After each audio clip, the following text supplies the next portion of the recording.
May is celebrated as Child Month in Barbados every year. While the COVID-19 pandemic has caused celebrations to look a little different this time around, on this one-on-one, we take a look at the important role played by partners like the Child Care Board and Parados. Good evening, I am Lisa Lloyd. We begin with the Child Care Board, an institution created to take care of the needs of children across the island. Now, while the functions of that statutory organization are vast, in this interview, I spoke to the preschool educator, Mrs. Gail Carter, as we look at the government daycare facilities. The government day nurseries, they are currently 15 government day nurseries. The majority of them are centered in the St. Michael area. As you can imagine, that is the hive of activity. Persons come to Bridgetown to shop, to work, and so on. And they cater to children between 3 months and up to 5 years. And the cost is $20. Can you imagine? I said to someone, my daughter, who is now 26, went to a government day nursery and it was $20, so it's very affordable. And as a result of that, you can imagine that there are many persons who would want to get their children into government day nurseries, and not just because of the cost, but because of the program.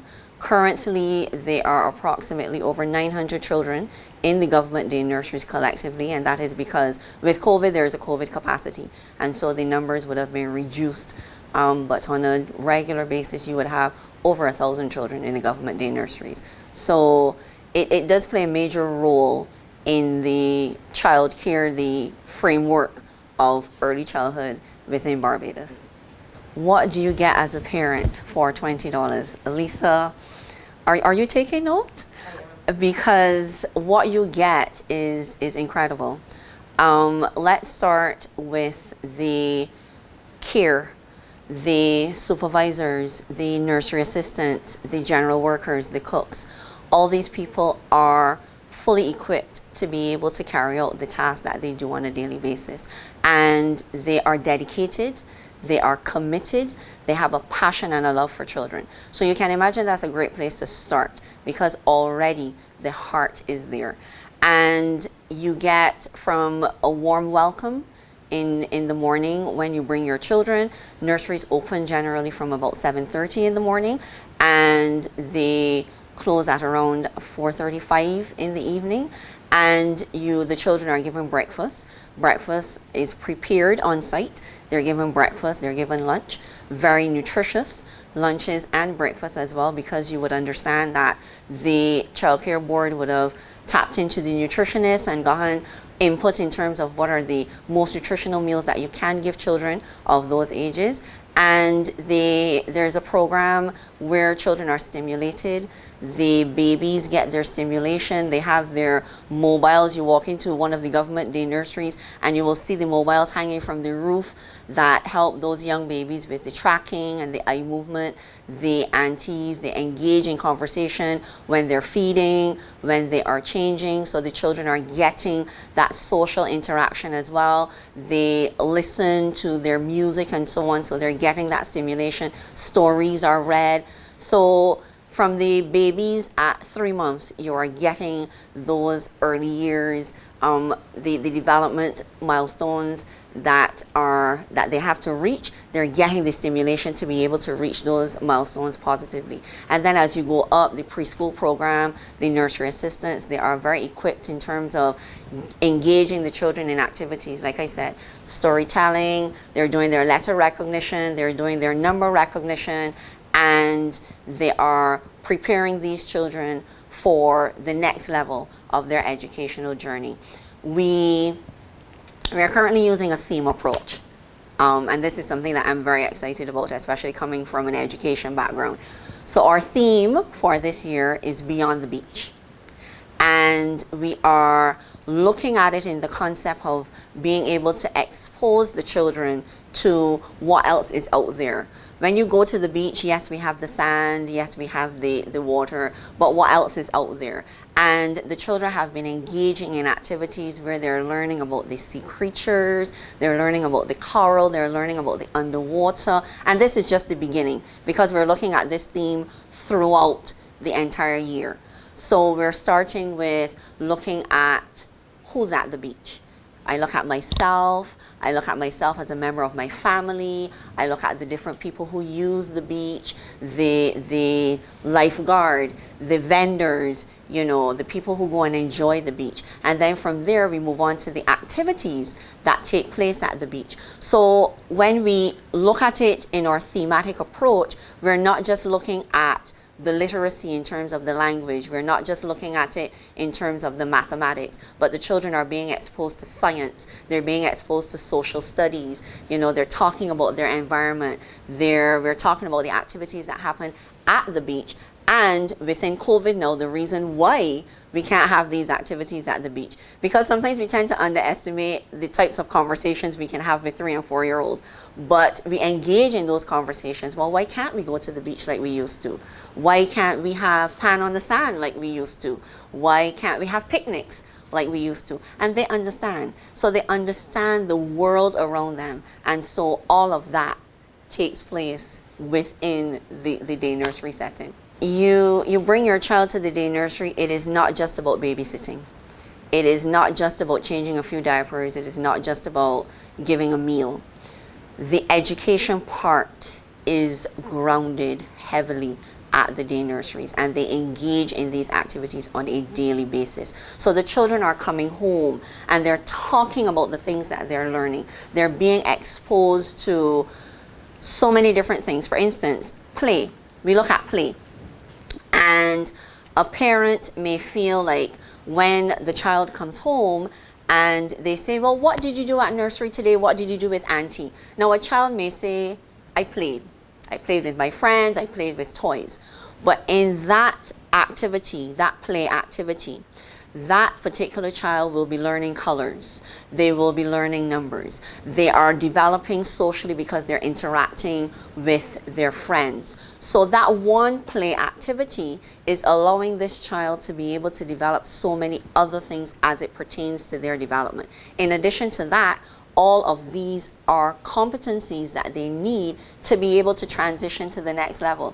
So they're preparing to go into primary school, so they know how to interact socially. There are persons who may think, well, I can leave my 3-year-old, I can leave my 2.5-year-old at home with granny, and then that child just goes off to school at 4. But the social skills, the letter recognition, nothing against grandparents, because grandparents are important and we can talk about the importance of the family as it relates to children. But those skills, the social skills that they're going to learn, simple things like waiting your turn, using social graces, knowing how to exit and enter in an orderly manner, conflict resolution. If someone has a toy and you want it, how do we use our words to talk about it? You know, so all of these are things that children are learning when they are in daycare, and these are things that are a foundation within government day nurseries. One of the things that we employ is, say for instance, you see a child exhibiting certain behaviors. The specific nursery assistant or the auntie would make their observations. These are persons who would have been working with children for years, and so they know what are the developmental milestones. They know when they see something that is not necessarily typical of development. So they make their observations, and then they would speak to the supervisor for that particular center. What the supervisor would do is that the supervisor would then bring that to the attention of the daycare team. I'm a part of a team of 4 within the child care board. So there are 4 of us, the senior child care officer for the daycare team. So the supervisors report directly to her, and what we do is that we look at that report that comes in from the supervisor, and then myself or the early childhood development aide who works closely along with me in the area of curriculum, or the child care officer from the social work aspect would go in and do what we would call an observation. So we go in and we observe this child within the daily activities. We see, you know, what it is that is happening, and we make our anecdotal notes. So we're not making any assumptions, we're not labeling anybody's child, we're basically going in, observing, and taking record of what it is that we have seen. What happens after that is that we would schedule a meeting with the parent to say, well, this is what we have observed, and we try to find out if this is similar to what is happening at home, you know, because we always have to know what's happening in the home environment. We can't make any assumptions. But then we're in a position to make a recommendation and say, you know, when you go back to the pediatrician, when you go back for that developmental follow-up, you know, allow the doctor to know. If you go to the clinic, allow the nurse to know this is what they have observed at the nursery. I've spoken to the officers, and this is what they're recommending. You may have situations. We work very closely with Dr. Jennifer Campbell, and there may be situations where you may have to recommend a child for speech therapy because there's a bit of a language delay. And so, because you're doing the observation, because you're paying attention, because you have a knowledge of child development and the developmental milestones and so on, we can adequately cater to those children. And it puts us in a position then, if early intervention is needed, that we can help this child. And when I say early intervention, again, let me be clear, we're not labeling anybody's child, we're not ostracizing, we're not discriminating against anybody's child. But if there is something there that we can recognize early, maybe it may be an additional set of stimulation that this particular child needs, then we're in a position that we can better cater to that. The curriculum, the children engage in daily activities, like I said, we don't necessarily look at it in terms of subject area because it is not a school. So we're catering to the activities in the program in a play setting. We have activities set up where children engage in the hands-on activities that they are meeting these requirements. So like I said, they're numeracy. They're going through their number recognition, and they're not just recognizing that this is the number 1, but they recognize the quantity. So you have 1 and they know what 1 is. You are looking at situations where a simple mathematical concept like empty and full, you know, so they're getting their milk or they're getting their water, it's being poured, your cup is empty. You know, the jug that it's coming in, this is full. When everybody gets theirs, then it is empty. Something like one-on-one correspondence, 1 cup for 1 child, 1 chair for 1 child. So the curriculum allows the nursery assistants to cover all of the aspects, I say subject areas because that is what people can identify with. So basically, if we are looking at floating and sinking, that is science. If we're looking at plants growing on the outside, that is science. A lot of the day nurseries do have kitchen gardens where children see pumpkin growing, they see pea trees growing, they see banana trees growing. So that is science. When we talk about the weather, that is science. So the average person may not necessarily look at it as that, but they are getting all of that. So the curriculum is done in such a way that they are touching the different subject areas that are being done in the primary setting, because again, your children are leaving day nursery and they're going into formal education. So what better way to make sure that these children are adequately prepared than to make sure that we are doing things on par with what is being done in the schools, to make sure that they are well-rounded when they get to formal education. I do not think, for the most part, that a lot of the government institutions do get the credit. I do not think that a lot of the staff sometimes feel the appreciation that is needed for the work that they do. And they do work very, very hard. And like I said, coming from an educational background, it is very difficult for persons to understand you have 1 child, maybe 2. Those children have different personalities, they're at different stages of development, they're showcasing different characteristics, and you as a parent may be very challenged dealing with your 2 children. In the nursery setting, you have a nursery assistant that for the babies, the ratio is 6:1. For the preschoolers, the ratio is 12:1. And so you have 1 nursery assistant who is adequately and competently dealing with 12 different personalities on any given day, 12 different sets of characteristics, and depending on what may have happened before that child came into nursery, 12 different moods. Because sometimes we tend to look at children and we see them, oh, you know, they don't have anything to worry about, all they have to do is play.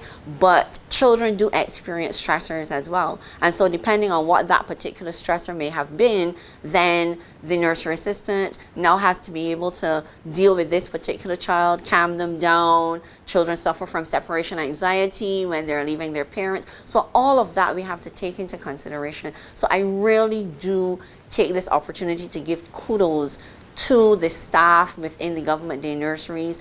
Like I said, from the supervisors all the way down to the general workers and the cooks, they work very hard in taking care of the nation's children. They're very dedicated, very committed, and I take the opportunity on behalf of the Child Care Board to say thank you. The wait list is very, very long. Sometimes you may have a wait list at one particular day nursery that is over 150, especially for a nursery like, say, for instance, John Beckles, that is in the heart of Bridgetown and is very convenient for everyone. So you can imagine that the wait list is extensive, and the board works very hard in trying to be able to accommodate everyone, you know, because in addition to the fact that it does an incredible program, you know, the prices, it is undeniably top notch. I mean, what else where else would you want to go, you know, to pay that kind of money and be able to get the kind of service that you do get at the government day nursery? So the waiting list is very extensive. The board acts as the regulatory body for private daycare centers. So the private daycare centers, they would register their center, their day nursery with the Child Care Board. As a part of that registration process, the daycare team, the four of us on the team, we would visit these private daycare centers and we go in and we ensure that they are following the relevant protocols. Even now in COVID, that they're following the relevant protocols. The COVID unit would have given COVID capacity for those private daycare centers as well. So their numbers would have been reduced. And as a preschool educator, I get to see the program. So I get to see what their daily activities look like. I get to see what the daily program looks like. And I get to give feedback in terms of what are developmentally appropriate activities and make suggestions in terms of if there's anything that I think that they could enhance as it relates to the program for the children in their care. COVID is something that we're all dealing with, and like everything else, the nurseries have been impacted. In some instances, the parents have been impacted tremendously, because you can imagine, you have children in daycare. For the most part, you will not find a 4-year-old in daycare, because we have government nursery schools, we have nursery units in primary schools. So for the most part, when children reach age 3, 3.5, going 4, parents try to get them into, you know, another government school, whether it be a nursery school. Some of them may send them to a preschool or in a primary school.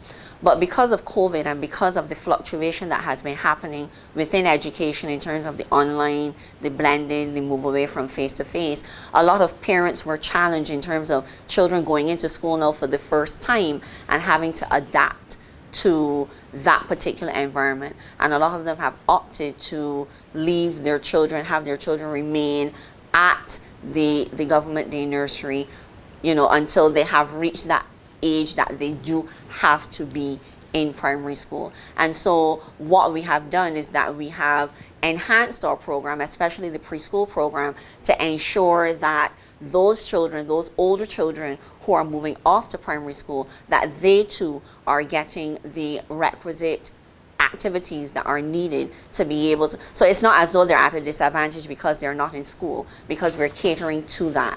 We're ensuring that they too have those prerequisite skills that are needed for the next step. A child of 3 plus 4 years, they're not going to do the same activities that a 2.5-year-old child would do.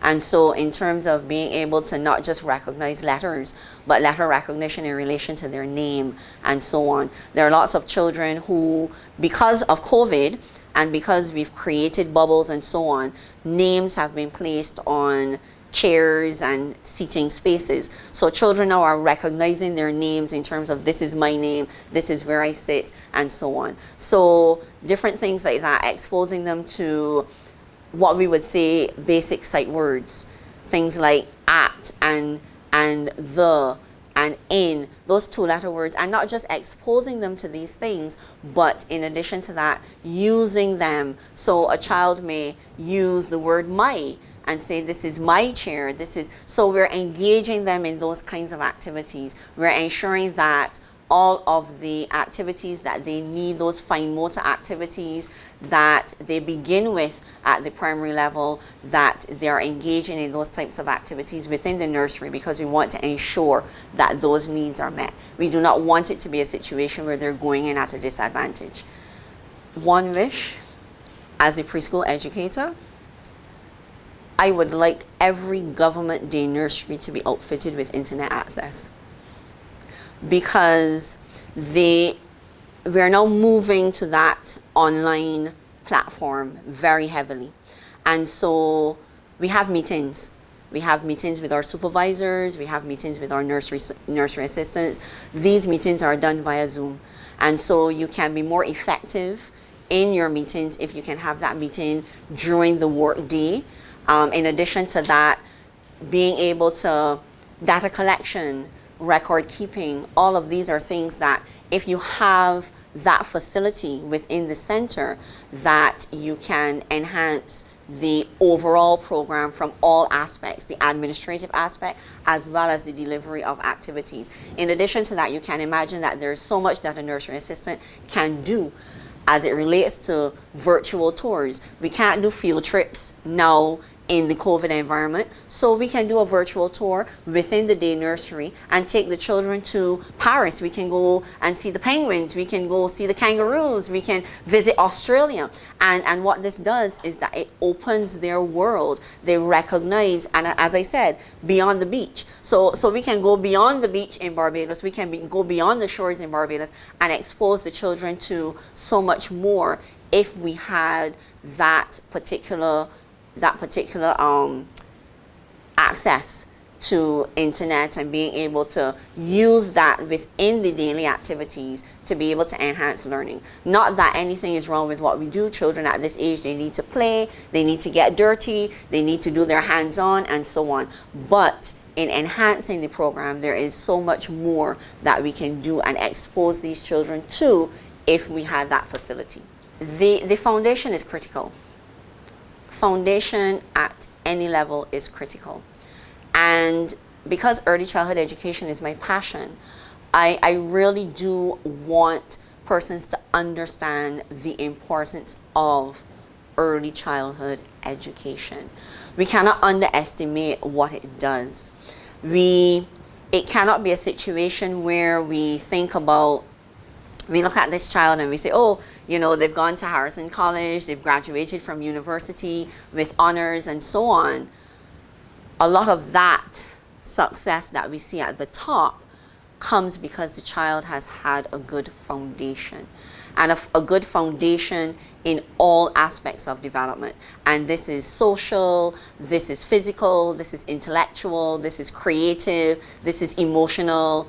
You know, we're looking at developing children holistically and catering to that holistic development. And so we have to focus, we have to put our time, we have to put our energy into ensuring that that foundation is laid, and it is laid effectively. You know, I'm no mason, I'm no carpenter, but I do own a home. And I know that one of the things that you have to ensure when you're building any structure is that the foundation is solid. You do not start at the top. You know, you don't start thinking about the roof and the windows and everything before the foundation. And so that is what we aim to do within the government day nurseries, to ensure that the children are getting a solid, strong foundation that they are going to springboard from. And I like that term. One of the things that I like quotes. And one of the quotes that I have at the end of all my emails that go out is a quote by Susan Baines that said, inside every child is a rainbow waiting to shine. And that's what we do within the government day nurseries. We allow children to shine. We allow children to speak.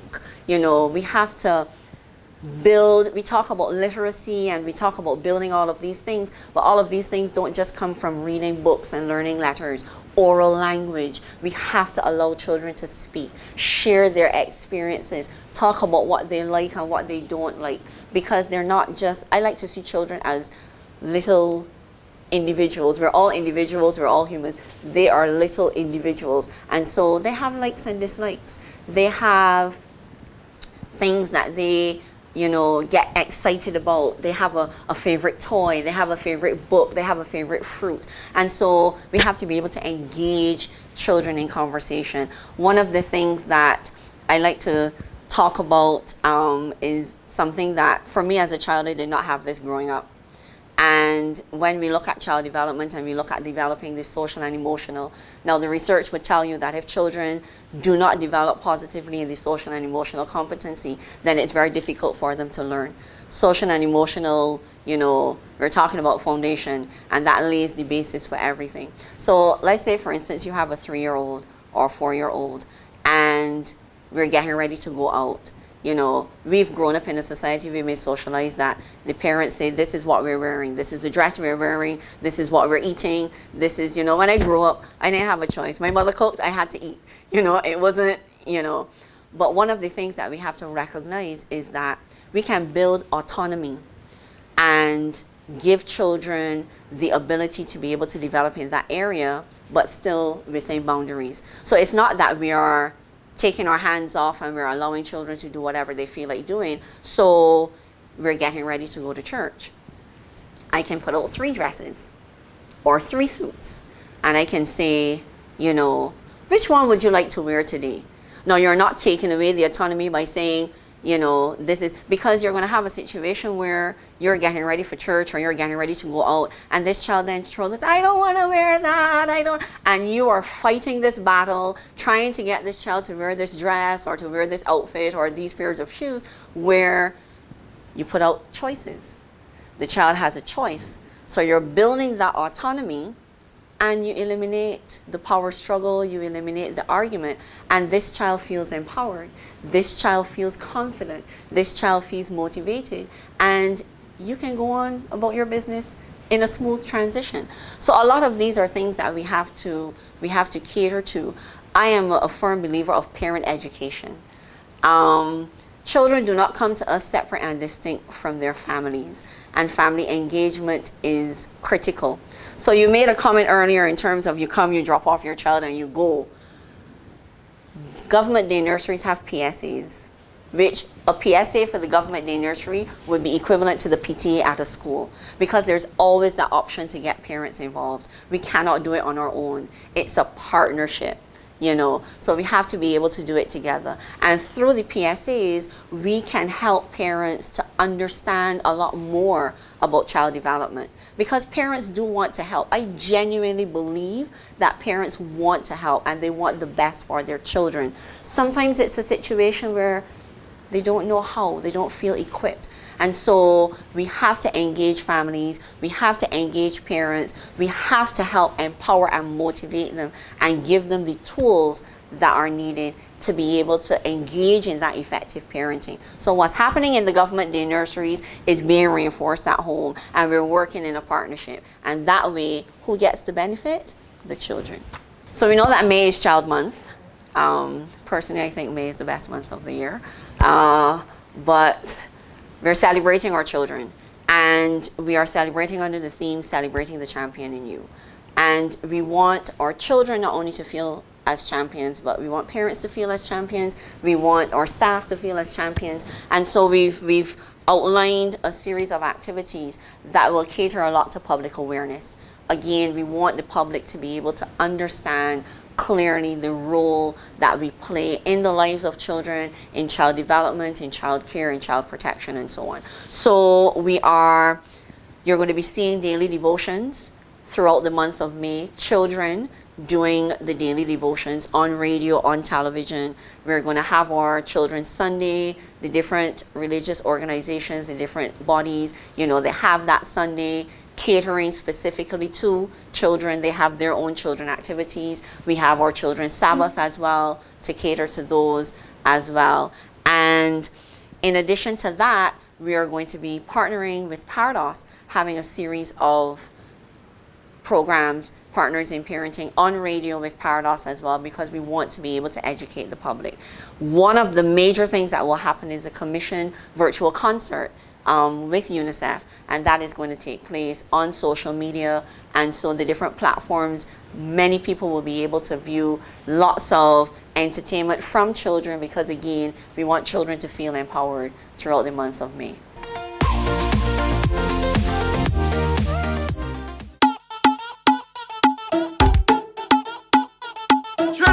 Twin, answer the call, and let me do this one like a basketball and bounce back, bounce back.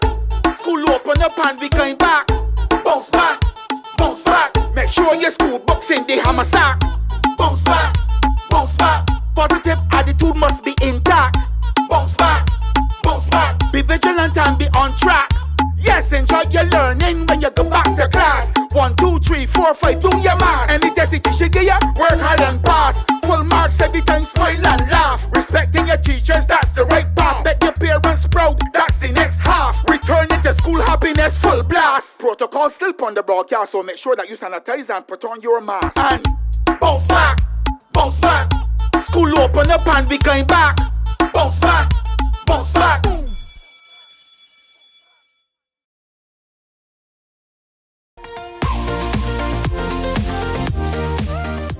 During that interview, you heard Mrs. Carter speak about the Child Care Board's relationship with Parados, a non-profit organization which looks at parenting skills. I spoke to the director, Mrs. Cicely Clark Richmond, to find out about the various programs they offer and why they are so relevant even today.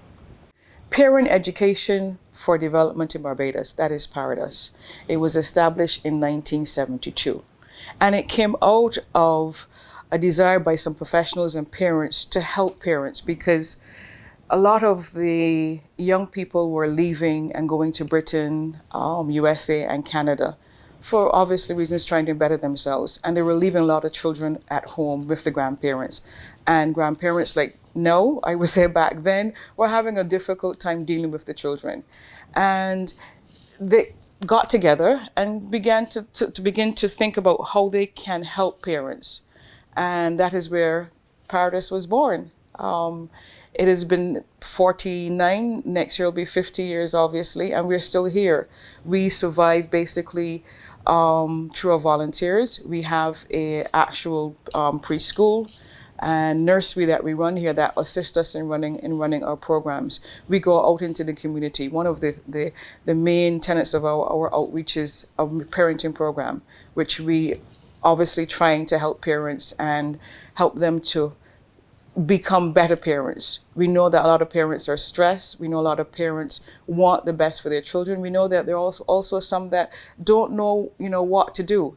And Parados was established for that reason, to help them, and we're still here trying to do that. We're doing our best to help them to understand that you have brought a child into this world and you have a great responsibility. It doesn't matter how that child was conceived, it doesn't matter how that child came about. The fact is that you are now a parent, you are now a mother, you are now a father, and you have a responsibility to try your best to help that child, to teach that child right from wrong, to not just provide a home and food, and clothing and toys for that child, but to teach that child about, from right from wrong, values, all the good things that we, in the good old days learned in terms of yes, please, and no, please, and yes, all those things that children need guidance. And that is what we're here to do. We've been doing it for, as I said, 49 years, and we continue to do it. We do it basically through our volunteers. We have a counseling coordinator here, and we have 2 students from UE who come in year after year as part of their internship, so they assist us in counseling. We have some other counselors as well who give up their time to deal with parents who are pulling their hair out, need help, need guidance in terms of how do I deal with my 2-year-old, how do I deal with my teenager.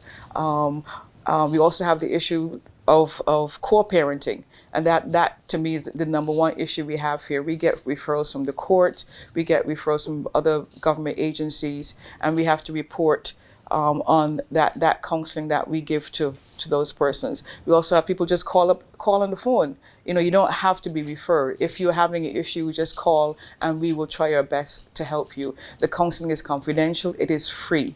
So it is available to anyone that you can call and someone will answer that call. We have a counseling coordinator. If you don't hear us at first, please call back, but we will get back to you and try our best to make an appointment, set up counseling for you so that you can become, better at this most important job that you have in the world. Our primary program, our number one program, I would say, is the parenting program. And there we try to cover all aspects of parenting. We cover from budgeting to nutrition to discipline to basically how do you blend a family, because a lot of instances we have blended families, so we also deal with those issues. We cover all. This year we introduce bullying, how parents deal with bullying in the lives of the children. We've also looked at sexual reproduction and we cover a whole gamut of topics. We just completed a course. We actually did it online, obviously, because of COVID. And we had over 40 parents taking part of, in that program. We require the parents now who bring their children to Paradise to take that program. And we also have, of course, persons who have been referred from the courts and just people in general that have called us up and said, when is your next class? And we put them on. So we're hoping to do one in September again. We also go into the prison where we work with the fathers who are about to re-enter society, who would have obviously lost contact with their children and need to reestablish that bond there. We help them. Obviously, we go into churches and schools that call us, PTAs, that's part of what we do. Just recently, we offered a Help Us Help program where we will go into corporate Barbados, because we know because of time constraints, a lot of parents can't do the evening class or the Saturday class.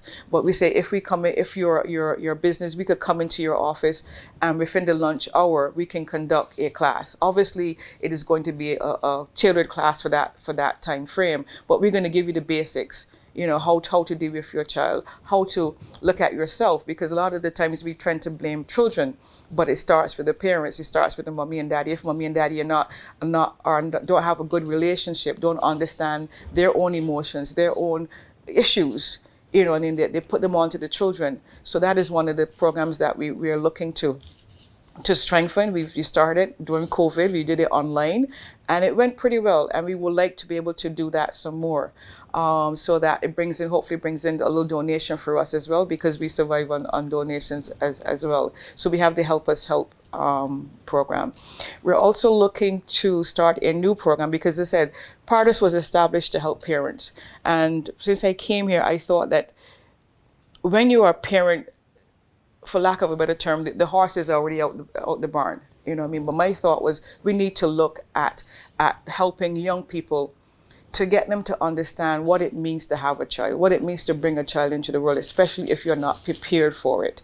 And this program called REAL is a realistic, educated assessment of your life.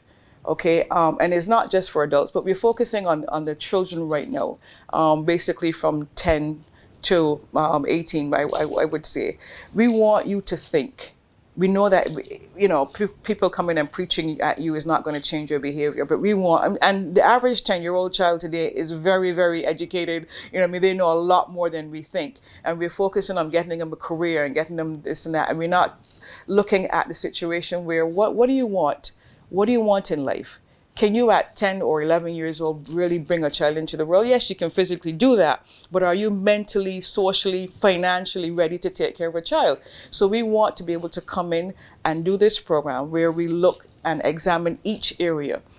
As I said, from a financial perspective, emotional perspective, social, as well as spiritual, because that's also an important aspect of raising a child. We can say, I don't believe in God, whatever, but it comes back down to working all these aspects together.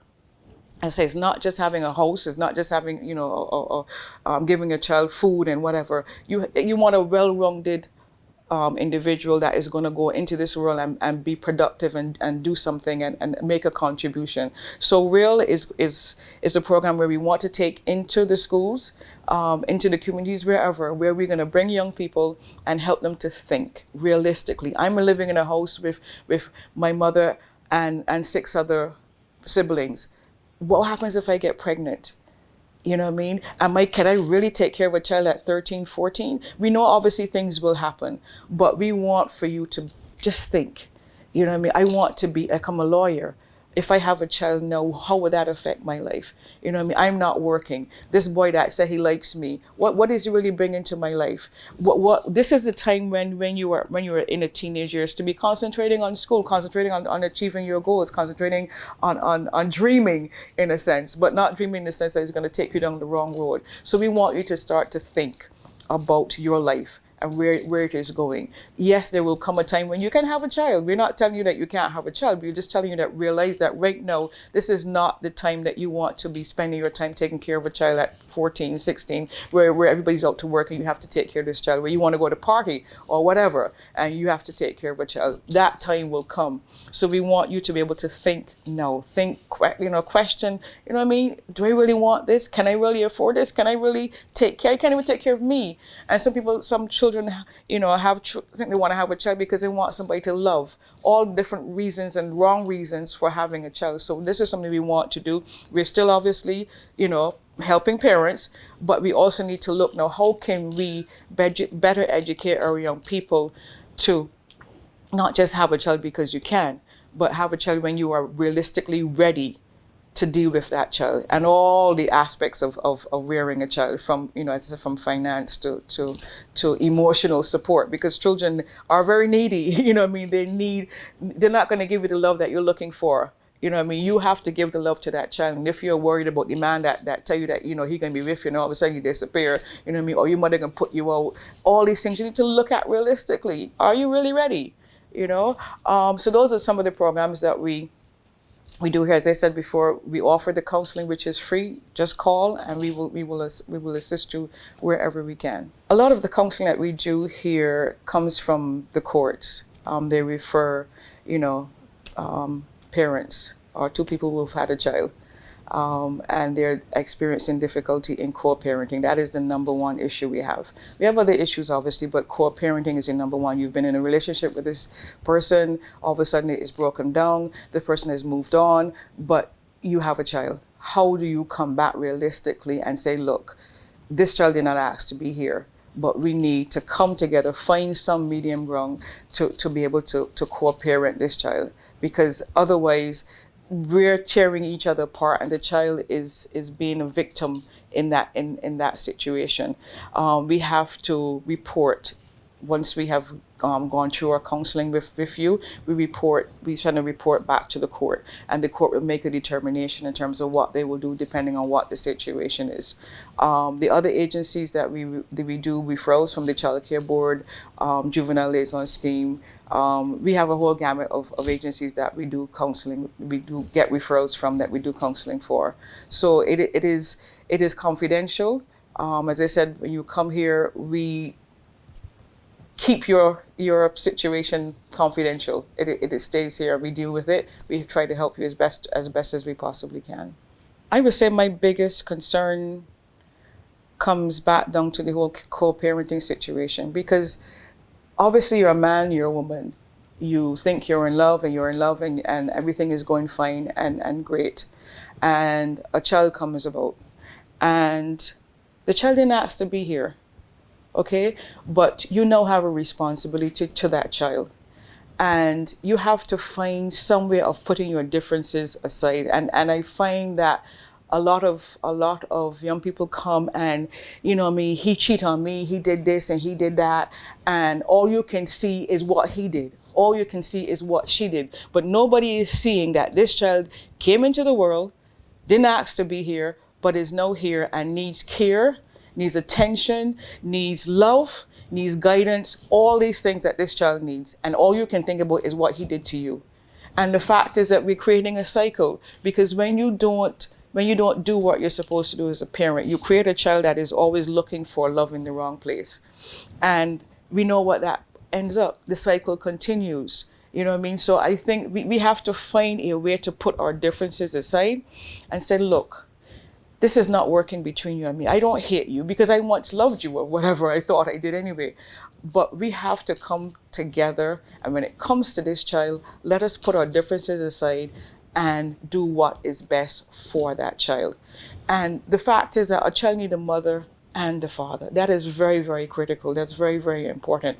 And it's amazing that as I said before, the relationship was great, something breaks down, and then you forget all these things that attracted you to the person, and all you're centering now on the wrong and the bad thing that he did to you, and the child is hurting.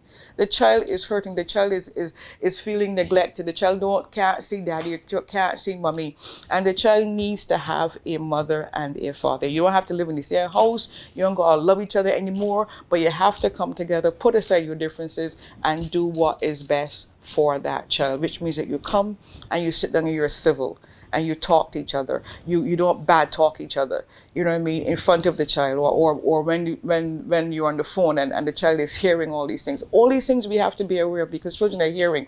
Even the smallest child, you know what I mean, can repeat, or if they can't verbally say it, they will react, and they're taking in all of these things. And so I think we need to really understand that children are a gift from God. And we're going to be held accountable for what we do. All of us make mistakes. There's no perfect parent. But I think once you've made your best effort, do your absolute best for your child. And not do it in a selfish way, but do it in a way that you understand your responsibility towards that child. And once you do that, nobody can fault you. Once your conscience is clear that you've done your best, if there's an issue, seek help. We're here. There are other agencies out there that you can go to ask, look, I need help. I am snapping at my child. I'm beating my child. You know what I mean? I need some help in trying to calm myself down, look at the situation, make the right decision. You know, we tend to think there's a stigma in terms of reaching out for help. But all of us, every single one of us at some point in time will need help. And parenting is a very, very difficult job. I mean, I think it's only when you actually become a parent that you understand. Most of us, we see people, you know what I mean, beating up children, with screaming or hollering, whatever. And only when you get in the situation, if you don't be careful, you can do the same thing as well. You know what I mean? Because they can drive you crazy sometimes, you know what I mean? But you have to, instead of acting and saying, well, I would never do that, whatever, be careful, because it can be a very stressful situation raising a child, especially if you have other issues where there's no finance coming in and you are the only parent, everything is at you. You know what I mean? So you need to be very careful in terms of how you speak to your child, how you interact with the adults around that child. It is not easy. It is not easy. I can't sit here and tell you that it is easy, but I can sit here and tell you that if you reach out for help, you will get the help. And if you want to become a better parent, you can become a better parent. It is not something that is impossible to do. It will just take time and the interest and understanding that you are raising a human being, and not just a doctor or a lawyer, but you're raising this person to be a human being that is going to make a contribution to society, is gonna be the best person that they can possibly be if you put in the time, if you put in the effort to help that child, be that best person. I was raised by a single mother, and they're doing the best that they can. I think the problem comes when that single parent is adamant that the child doesn't need daddy or doesn't need mommy. Okay, I think that's where the problem comes, because we know reality that there will always be single parents, but you have to understand it. And okay, and daddy could be in some instance be an uncle, or could be some male figure or female figure in that child's life that fills in that gap. But when you restrict one parent and you bad talk that parent, you are creating an individual, a child that is saying, but wait, what happened? Why can I have a daddy? Where's my daddy? Where's my mommy? You know what I mean? And so we need to understand that children need both input from a mother and a father. If they cannot be the mother or the father cannot be in the child's life depending on what the situation is, find somebody that is going to play that role in a positive way for that child. Because it is not just can't just be a one-sided situation, not anymore. I think we definitely have to understand that they need to have a representative of both male and female, father figure, mother figure. If it can't be, find a substitute. It must be somebody else, other man in your life that you know that can be there, can help teach that boy to be a boy, to be a man, sorry, to help teach that boy to be a man. We can't do it as females. I'm sorry. We try our best, but a boy child needs to have a male figure in his life to be able to truly become a man. Two of you came together to make it. How you expect no one going to do it? I mean, obviously we know that reality, these things will happen, but wherever best, try your best to make sure that the mother and father is involved. I have a son who is not working, who has a daughter, and I tell him, you may not be able to give the child financial support right now, but you have to be in that child's life. You have to babysit. You have to spend time with her. She has to know that she has a father. You know what I mean? Because you brought her into this life, into this world. You brought her in this world. You created it. You created her. You know what I mean? So why, if you can't give her you can't support her financially, but let her know that you are there. Let her know that you love her. Let her know that you are her father and that you want the best for her and she can depend on you. When you can do it financially, then you give. But I don't think that we can, at this point in time, restrict either parent from seeing a child because of finances, because the child needs that input. You know, I mean, the money will come. I know we need money to live, et cetera, but think of the emotional pain that child is seeing brothers and sisters and everybody across the world got daddy and jumping up in daddy's lap and having a mommy and having whatever. And all you can say, well, he's no good. You're not a father. Hello. He has a father. She has a father. You know what I mean? And we have to try not to, as I said, curse and say the wrong things in front of our children because they're hearing and they're just ingesting it. Yeah, I know that today discipline is a challenge for everyone. What we do here, we do a lot of talking. We can do a little timeout as well. And part of it, I think, is also modeling and understand children, understand where they're at. You can't expect a 1-year-old, 2-year-old, to stay still. Understanding development of where your child is at and what that child is going to be doing at that particular stage. And then you work with the child. You get down to the child's level. You don't stand up and talk down to the child. You get down and make the eye-to-eye contact and talk to the child, Sanaya, don't do that. If you do that, mommy's going to be upset and mommy's going to have to give you a little time out.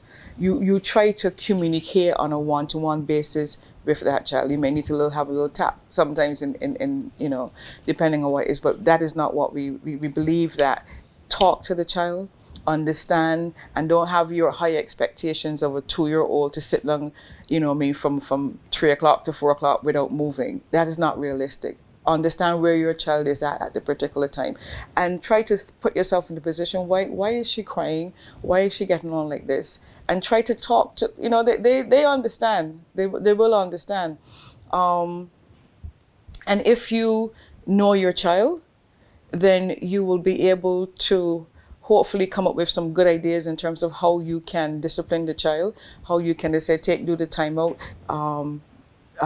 in terms of removing some things that they would want to have, maybe it's television time, whatever it is that your particular child, likes, whatever. There are different ways that you can get your child to do what it is you want to do. It's not going to be easy. It's not going to be easy, but we think that is the best way in terms of having that eye-to-eye contact, talking to the child, giving the time out, and being able to work with them depending on where they're at in terms of the age. During the month of May, we will take another look at the work of the Child Care Board as the celebrations for Child Month continue.